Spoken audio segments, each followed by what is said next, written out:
For the NBA Finals tonight, I've got a triple helping of eye candy because all of these happened on June 3rd.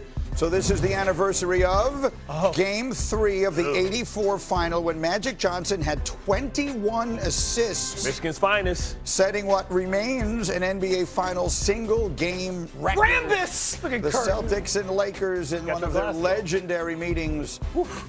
Magic won that battle, but it would be the Celtics who would win the war in '84. 21 assists. That's a record that still stands. The next one, June 3rd, 1992. I was in the building. This is the Michael Jordan shrug game against Portland. Michael had 35 in the first half, and after making his 6th consecutive three, he turned to Magic Johnson, who was doing the broadcast on NBC. You'll see it right here. And gave the legendary shrug over towards that side of the table. He's like, man, I don't know either. The GOAT! There's nothing you can do about it, nothing they can do about it. That was on June 3rd, and so is this. It was 8 years ago today. Game 2, Warriors-Cavaliers.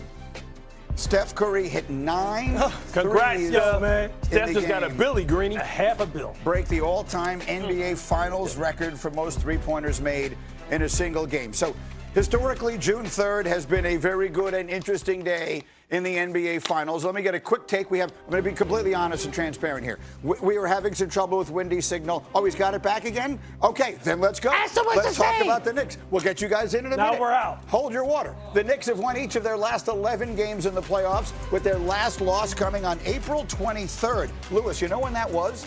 You and I were sitting together in Pittsburgh for night 1 of the NFL draft.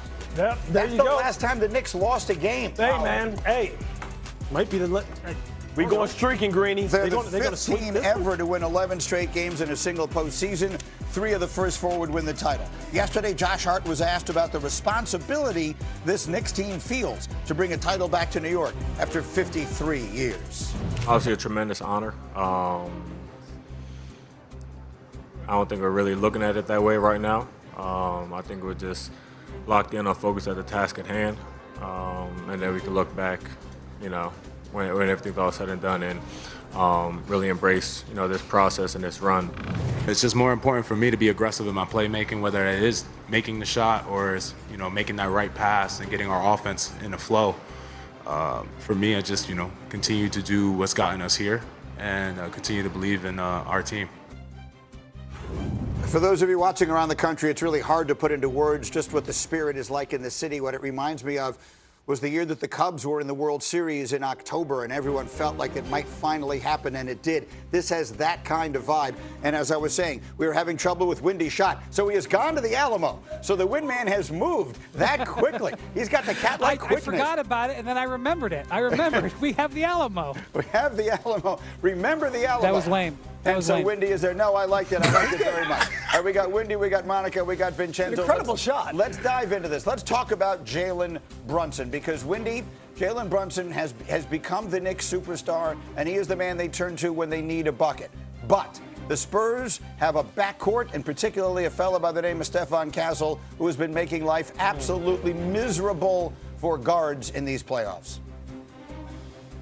Yeah, so if you look at Stephon Castle and what he's done in this postseason, it's been a murderer's row, and he's just checked him right off. Round 1, Denny Avdia, all-star for the Portland Trailblazers. He had some moments, but generally Castle won that battle. Round 2, Ant Edwards in Minnesota. Now, Ant was dealing with a knee issue. He was limited. He had a few moments, but in general, Castle won that battle again.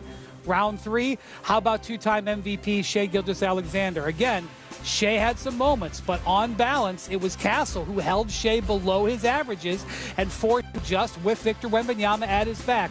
So now, Captain Clutch, Jalen Brunson, who was the lifeblood of the Knicks offense and their clutch time hero, that is the assignment. It is going to be Castle as the primary defender. Now, there will be other situations, but it will be Stephon Castle backed up by Victor Wembanyama as the mountain that Jalen Brunson must overcome. So that begets the question then, Monica, with this new look offense that the Knicks have gone to, where they don't necessarily depend on Brunson as much in the isolation as he has done in the past, and they're moving the ball and all of that. To what degree does that mitigate the outstanding one-on-one defense that Castle could play on Brunson? Yeah, I go back to, and Vinny and I have been talking about this for a couple weeks. Well, not a couple weeks. We've been talking about this for a while now. I think it's going to be so imperative that the Knicks are screening well in this one. And granted, when you screen with this team, they're okay switching a lot of times, but they're definitely going to have to put multiple Spurs defenders in multiple actions and see how well they can hold or switch or communicate, right? I do think, though, the other piece of this one is going to be pace. That's going to be very important. And yes, we've seen the Spurs look to play fast. They had 73 points off of turnovers in their last 2 victories versus the Thunder, but the Knicks have also shown a similar ability to take advantage of turnovers, to get out and run and beat their opponents down the floor. So I'm looking at this one in terms of the pace and how well the Knicks are executing and screening in particular, whether that's with Jalen Brunson has the ball and is being guarded by Castle, or if Karl-Anthony Towns is on the perimeter, back to some of that facilitating action we saw in the Atlanta series. Pick it up from there, Vinny. How about it? Look, Stephon Castle could be having his star turn in the NBA Finals. And when you think about the finals, we always think about the stars. You know, you showed the Magic Johnson highlight and all the moments that come from that. But sometimes you pay so much attention to those guys, you forget that Scottie Pippen had a star turn in the NBA Finals. Robert Horry had a star turn in the NBA Finals on a smaller level. I'm wondering if Stephon Castle, who says he's maniacal about defending, he's one of these guys that likes the matchups.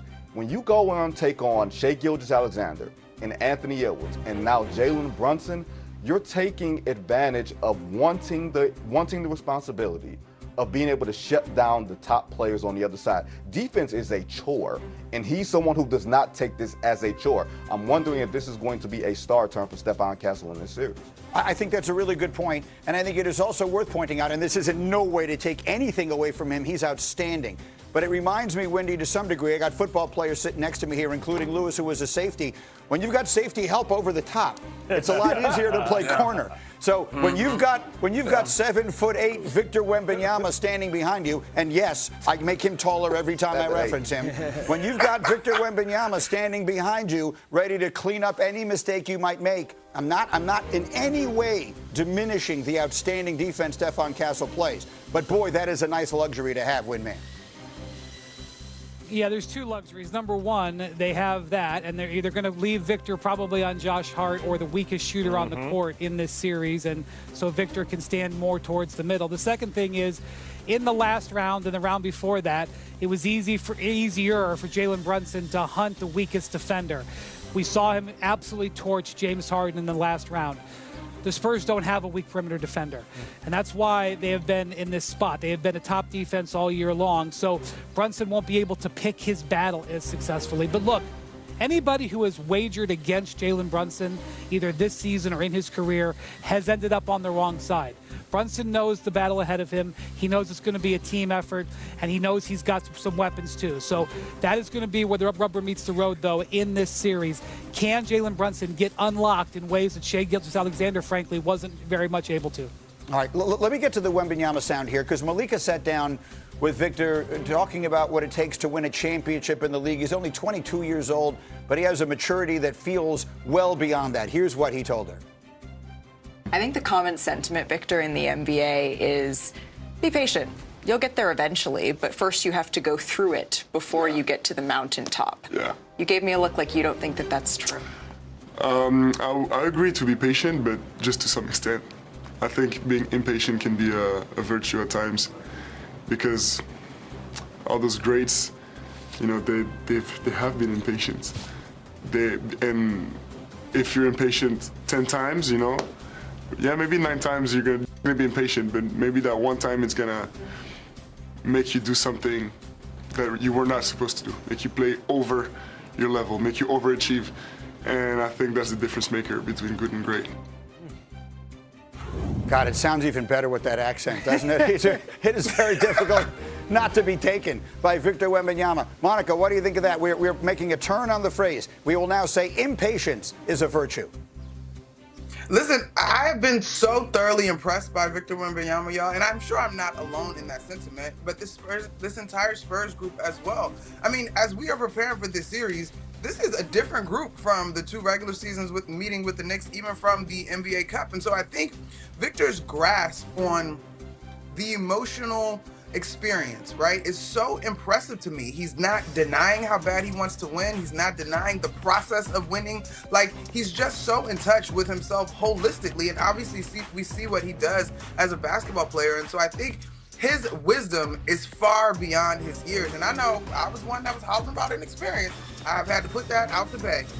Yeah, Vinny, do we put that away? In certain very unique cases, that patience, that having to have your heart broken, maybe it doesn't always apply.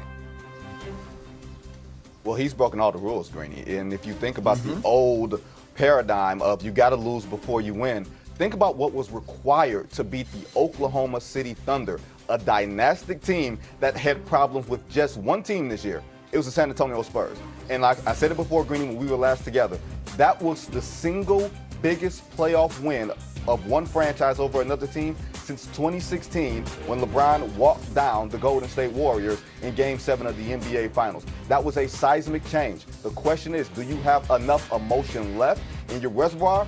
But I think they do, because they seem to acknowledge how much was required. If you're being a little ignorant about it, I think that's an issue, but they are very aware of what was required and what's going to be required moving forward. And they have sort of their Yoda, if you will, and Greg Popovich, like always there in their ear, able to maybe correct anything that they don't understand or share the wisdom that they may not already have. And I'll just, Wendy, we'll leave it at this. I'll let you make this point because, again, you're the one who